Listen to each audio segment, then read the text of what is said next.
이 시간 함께 보실 하나님 말씀은 스가랴 9장 9절에서 10절까지의 말씀입니다. 제가 가지고 있는 성경으로 구약 1321면쯤에 있습니다. 우리 찾으셨으면 절수가 짧은 관계로 함께 합독하시겠습니다. 시온에 따라 크게 기뻐할지어다. 예루살렘에 따라 즐거이 부를지어다. 보라, 내 왕이 내게 임하시나니 그는 공의로우시며 구원을 베푸시며 겸손하여서 나귀를 타시나니 나귀의 작은 것 곧 나귀 새끼니라. 내가 에브라임의 병거와 예루살렘의 말을 끊겠고 전쟁하는 활도 끊으리니 그가 이방 사람에게 화평을 전할 것이요 그의 통치는 바다에서 바다까지 이르고 유브라데 강에서 땅끝까지 이르리라. 아멘. 제가 다시 인사드립니다. 오늘도 복된 주일을 맞이하여 이 예배 전에 나오셔서 예배 드리시는 우리 성도님들을 주님의 이름으로 환영합니다. 오늘 하나님께서 우리들에게 주시는 이 말씀을 통해서 우리가 더욱더 하나님을 사랑하고 예수 그리스도의 제자로서의 결단이 있는 시간 되시기를 간절한 마음으로 부탁을 드리고 특별히 하나님의 음성을 듣는 시간 되시기를 주님의 이름으로 간절히 축원합니다. 오늘은 우리가 종려주일로 지키고 있습니다. 종려주일은 예수님께서 십자가의 고난을 당하시기 위해서 예루살렘 성에 입성하시는 사건을 기념하면서 지키는 주일입니다. 예수님께서요, 예루살렘 성에 입성하실 때 수많은 무리들이 종려나무 가지를 흔들면서 호산나라고 외치며 예수님을 환영했습니다. 그들이 왜 환영했을까요? 그들은 예수 그리스도가 자신들의 이 삶의 모습을 바꿔줄 것으로 확신했었기 때문입니다. 성경을 보면요, 예수님께서 예루살렘 성에 입성하실 때는 6월절이 시작되기 바로 며칠 전이었는데요. 예수님께서 나귀 새끼를 타시고 예루살렘 성에 들어가십니다. 사람들이 그 모습을 보고 종려나무 가지를 흔들며 호산나라고 외치죠. 마태복음 21장 9절 말씀인데요. 호산나 다윗의 자손이여 찬송하리로다. 주의 이름으로 오시는 이여 가장 높은 곳에 호산나 하더라. 사랑하는 광업교회 성도 여러분, 호산나가 무슨 뜻인가요? 지금 구원하소서라는 뜻입니다. 따라서 사람들은 그 당시에 예수님께서 자신들을 구원해 주실 메시아임을 확신하고 있었던 것입니다. 따라서 그들의 입에서 호산나라는 이 소리가 나올 수 있었던 것입니다. 그렇다면 그들이 어떻게 예수 그리스도가 자신들을 구원해 줄 것이라는 확신이 있었을까요? 그것은 바로 오늘 본문이 증거하고 있기 때문입니다. 그 당시 백성들은요, 구약성경 스가랴서에 나와 있는 그 예언을 정확하게 알고 있었습니다. 약 500년 전에 스가랴 선지자가 예언했던 이스라엘을 구원하러 올 메시아, 이스라엘을 구원하러 올 왕의 모습과 같았기 때문에 백성들은 그 예수님의 모습을 보고 당연히 우리를 구원하러 오신 분이라 믿음에 확신이 있었던 것입니다. 스가랴서 9장 9절 오늘 본문 말씀인데요. 시온에 따라 크게 기뻐할지어다. 예루살렘에 따라 즐거이 부를지어라. 보라, 내 왕이 내게 임하시나니 그는 공의로우시며 구원을 베푸시며 겸손하여서 나귀를 타시나니 나귀의 작은 것 곧 나귀 새끼니라. 그리고요, 예수님께서 예루살렘 성에 입성하시던 그 시기, 제가 아까 서두에 말씀드린 대로 그 시기가 바로 6월절 며칠 전입니다. 성도님들 잘 아시는 대로 6월절이 어떤 날이죠? 6월절은 애굽에서 바로왕의 지배를 받아 신음하고 있었던 이스라엘 백성들을 하나님께서 모세를 보내셔서 구원하신 날입니다. 바로 그날을 기념하는 날이 6월절이었기 때문에 이스라엘 백성들은 6월절 즈음에 왕으로 입성하시는 예수 그리스도의 모습을 보고 당연히 자신들을 구원해 줄 왕, 그 모습을 보며 흥분하며 호산나라고 외쳤던 것입니다. 그런데 지금 이스라엘의 이 백성들의 모습을 우리가 가만히 생각해 보면 조금 전에 말씀드렸던 대로 애굽에서, 구약시대의 애굽에서 종살이하던 이스라엘 백성들의 모습과 너무 흡사합니다. 당시 이스라엘 백성들, 그러니까 예수님 시대 이스라엘 백성들은 로마 제국의 지배를 받고 있었기 때문에 그 황제의 통치를 받으면서 여러 학대를 받고 있었어요. 그러다 보니까 이 구약 시대에 모세가 가기 전에 이스라엘 백성들이 애굽왕 바로의 통치를 받아서 학대를 당하고 있던 그 모습과 너무나도 비슷하다라는 말입니다. 그러니까 이스라엘 백성들 입장에서는 야, 우리 선조들도 그렇게 고난을 당하고 있을 때 하나님께서 모세라는 선지자를 보내셔서 그들을 구원하게 하신 것과 같이 또 스가랴서에 예언되어 있는 것과 같이 왕을 이곳에 보내셔서 우리를 구원하게 하실 것이라고 말씀하셨는데 그 예언된 것과 같이 예수님께서 나귀 새끼를 타고 예루살렘 성에 입성하시는 모습을 보니 당연히 그들의 입에서는 호산나라는 외침이 나올 수밖에 없었고 그들은 열광적으로 환호할 수밖에 없었던 것입니다. 그런데 우리가요, 좀 시각을 달리해서 예수님의 시각으로 그 이스라엘 백성들의 모습을 볼 때 과연 예수님은 기뻐하셨을까라는 의문을 생각해 보게 됩니다. 예수님께서 과연 기뻐하셨을까요? 아닙니다. 예수님께서는 그 호산나라고 외치는 이스라엘 백성들의 그 모습을 보실 때 결코 즐겁거나 기뻐하지 아니하셨을 것입니다. 왜냐면요, 우리가 잘 생각해 보면 바로 이 백성들의 호산나라는 외침이 예수 그리스도의 죽음의 시작을 알리는 신호와도 같았기 때문입니다. 예수님께서 예루살렘에 오시기 전에 제자들에게 반복해서 하신 말씀이 있잖아요. 무슨 말씀이죠? 당신께서 예루살렘으로 올라가게 되면 대제사장들과 장로들과 서기관들에게 버림받아서 죽임을 당하고 3일 후에 다시 살아나실 것을 예수님께서는 계속 말씀하셨었습니다. 따라서 예수님께서는 이제 예루살렘 성에 입성하시면서 이스라엘 백성들이 환호하는 이 소리가 당신의 죽음이 시시각각 다가오고 있다라는 그런 신호로 들렸기 때문에 예수님께서는 결코 기뻐하시거나 즐거워하시지 아니하셨던 것입니다. 예수님의 눈에 볼 때 지금 환호하고 있는 이스라엘 백성들이 지금 당장은 예수님을 메시아라고 생각하고 환호한다 할지라도 예수님은 알고 계셨던 것이에요.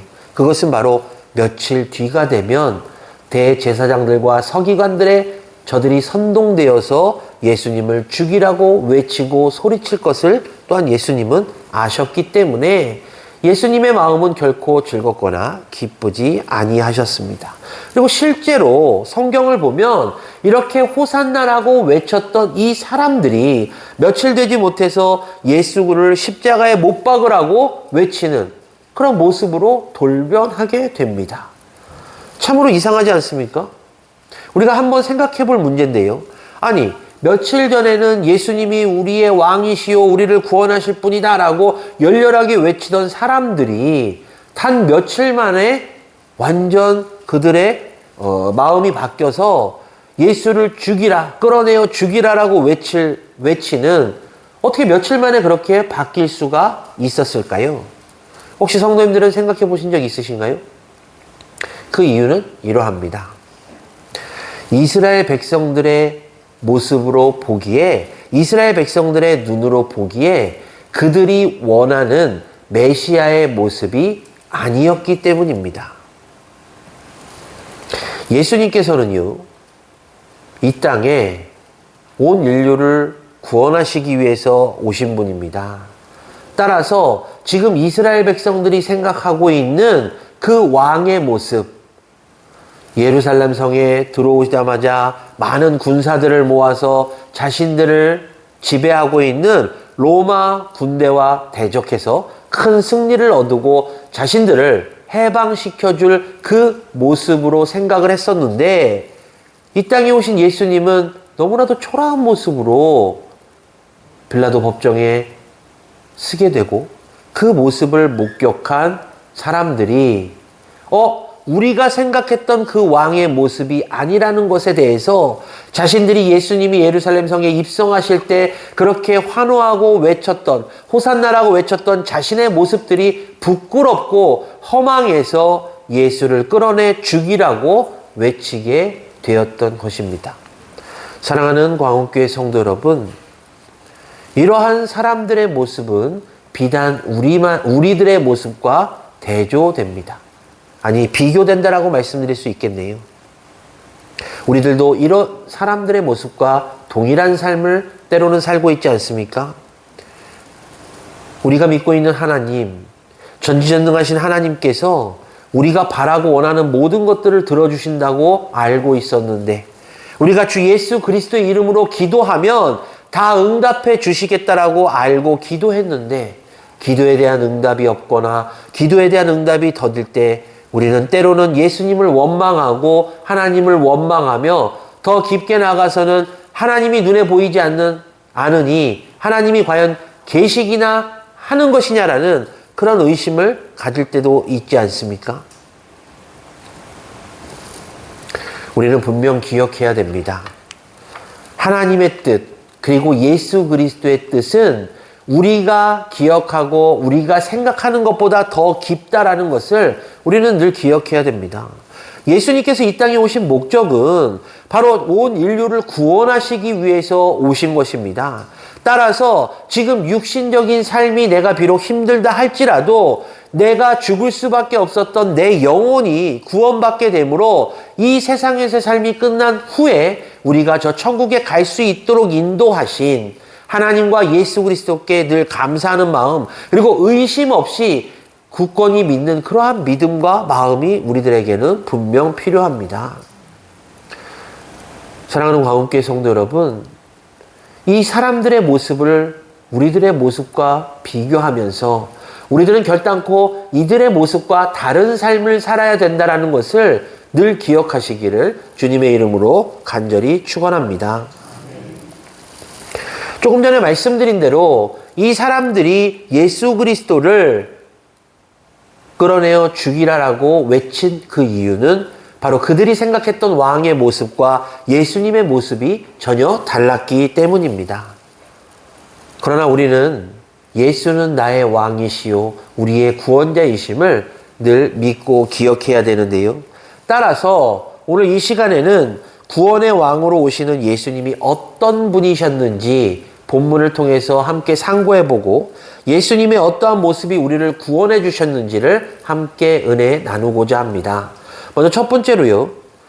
오늘 본문을 보니까 스가랴 선지자는 예수님을 공의의 왕이라고 말하고 있습니다. 즉 예수님께서 공의로우셨기 때문에 우리가 구원을 받은 것이에요. 예수님께서 예루살렘 성에 입성하실 때 많은 사람들이 환영했지만 그렇지 못한 사람들도 분명히 있었습니다. 우리가 잘 알고 있는 대로 그들은 누구였죠? 대제사장들과 서기관들이었습니다. 그들은 예수님이 하시는 모든 일에 불만을 가졌고 예수님께서 행하시는 모든 일에 계속해서 시비를 걸었던 사람들입니다. 왜 그랬을까요? 왜 그들이 예수님을 시비 걸고 예수님을 못마땅하게 생각했을까요? 우리는 성경을 통해서 알 수 있습니다. 그들은요, 예수님이 전혀 공의로운 사람이 아니라고 생각했기 때문입니다. 예수님을 공의로운 사람이라고 생각하지 않고 불의한 사람이라고 생각했기 때문에 예수님을 시기하고 싫어했으며 예수님이 행하는 일들을 계속해서 반대했던 것입니다. 그러다 보니까 그들은 저 사람은 메시아가 될 수 없어라고 단죄하게 돼요. 성경을 보면, 구약 성경을 보면 모세가 하나님으로부터 무엇을 받죠? 율법을 받습니다. 따라서 이 대제사장들과 서기관들은 이 율법을 통해서 율법만이 진리라고, 율법만이 하나님의 진리라고 믿었던 사람들인데, 예수님께서 오셔서 하는 행동들은 어떻게 보면 그들이 갖고 있고 그들이 알고 있는 율법에 다 반하는 행동들이었어요. 안식일에 병자를 고치셨잖아요. 안식일을 범하는 행위를 하셨고, 세리와 죄인들, 이들과 친구가 돼서 지내셨습니다. 뿐만 아니라 죄인들에게 예수님께서 너희의 죄를 용서한다라고 말씀하셨고, 자신이 하나님의 아들이라고 말씀하고 다니셨잖아요. 따라서 종교 지도자들은 예수를 공의롭지 못하고 하나님의 말씀을 어기는 불의한 자라고 판단했던 것입니다. 그런데 오늘 본문을 보니까 스가랴 선지자가 뭐라고 이야기하냐면, 예수 그리스도는 불의한 자가 아니라 공의의 왕이라고 말하고 있어요.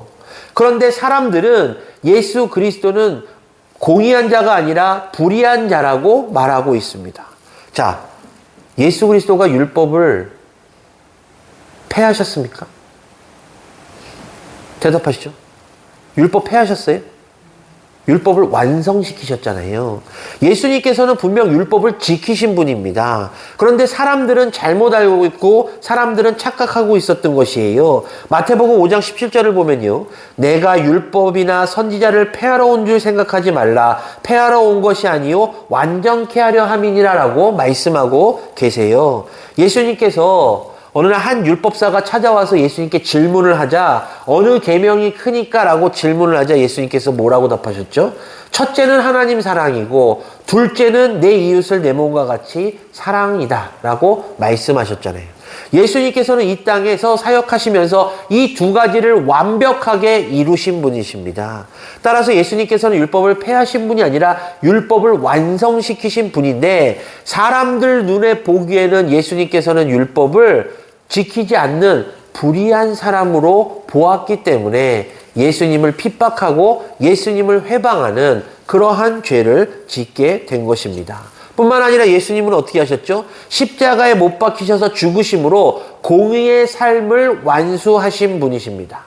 사람의 죄는요, 그 대가를 치러야지만 죄가 없어지게 되는데, 바로 예수님께서 사람들의 죄를 사하시고자 자신을 내놓으심으로 말미암아, 자신이 죽으심으로 말미암아 우리가 구원을 받게 되는, 사람들이 구원을 받게 되었으니 바로 이렇게 공의로운 삶을 사신 분이 예수 그리스도임을 우리는 분명히 기억해야 된다는 것입니다. 사랑하는 광원교회 성도 여러분, 예수님은 공의로운 분이십니다. 이 사실을 꼭 기억하시기를 주님의 이름으로 간절히 축원합니다. 둘째로요, 예수님은 겸손의 왕이라는 표현을 통해서 예수님의 겸손함이 우리를 구원했습니다. 스가랴 선지자는 왕이 겸손하여서 나귀의 새끼를 탔다라고 말하고 있어요. 그러니까 예수님께서 예루살렘 성에 입성하실 때 나귀 새끼를 타고 오신 것은 하나님의 말씀을 지켜 준행하기 위함이었습니다. 그런데 더 중요한 것은 우리가 말씀 속에 들어가 보면 예수님께서는 겸손하신 분이시기 때문에 이 예언이 이루어지도록 하시기 위해서 나귀 새끼를 타고 예루살렘 성에 입성하신 것이에요. 생각해 보십시오. 예수님께서는 이 땅에 오시지 아니하셔도 될 분이신데 하늘 영광 다 버리시고 이 땅에 오신 목적이 바로 온 인류의 죄를 대신하시기 위해서, 온 인류의 구원을 위해서 이 땅에 오셨습니다. 하나님의 아들이심임에도 불구하고 겸손을 통해서 이 모든 일들을, 하나님의 계획하신 이 모든 일들을 이루시고자 이 땅에 오신 분이 바로 예수 그리스도시란 것이에요. 뿐만 아니라 사람들을 구원하시기 위해서 어떻게 하셨죠? 스스로 낮아지시는 모습까지 보여주고 계십니다. 예수님께서 이 땅에 태어나셨을 때 말구유에 누이셨잖아요. 그리고 예수님께서 사역하시는 그 기간 동안 예수님은 결단코 부유한 삶을 살지 아니하셨습니다. 예수님 곁에는 언제나 죄인들과 병자들이 많았어요. 이처럼 겸손하고 낮아지는 삶을 사신 분이 예수 그리스도고, 이 삶을 통해서 우리들이 구원받았다는 것입니다. 믿으십니까? 사랑하는 광원교회 성도 여러분, 그렇기 때문에 예수 그리스도께서 겸손함을 통해서 우리들이 구원받았다는 사실을 꼭 우리는 기억해야 됩니다. 처음에 사람들이 예수님의 모습을 보고 환호했어요. 왜 환호했죠? 스가랴의 예언대로 나귀 새끼를 타고 오셨기 때문에 야, 우리를 구원할 왕이시구나 라고 환호했다라고 성경이 기록하고 있어요. 그런데 그들이 변화된 계기가 무엇이냐? 예수님께서 그들의 생각과는 다르게 너무나도 초라한 모습으로 빌라도 법정에 서 계신 모습을 그들이 목격했을 때 자신들이 예수님께서 예루살렘 성에 들어오실 때 환호했던 종려 나무 가지를 흔들면서 호산나라고 외쳤던 자신들의 모습이 부끄럽기도 하고 그렇게 외쳤던 그 모습에 분노가 있어서 예수님을 끌어내어 죽이라라고 외치게 되었던 것입니다. 사랑하는 광운교회 성도 여러분, 하지만 우리는 분명히 기억해야 됩니다. 예수님께서 하나님의 말씀에 죽기까지 순종하심으로 그러한 겸손이 없었더라면 우리에 있어서 구원은 결코 없었습니다. 사람들 앞에서 철저히 낮아지시는 겸손이 없으셨다면 이 자리에 계신 성도님들과 저에 대한 구원은 결코 없었던 것입니다. 따라서 예수님께서 빌라도 법정에서 초라한 모습으로 서 계신 것조차 우리의 구원을 위해서 그렇게 하셨음을 우리는 믿고 감사하는 마음을 가져야만 하는 것입니다. 말씀을 정리할게요. 이 땅에는요, 분명 유능한 지도자들이 많이 있습니다. 제가 지난번에 말씀드렸죠.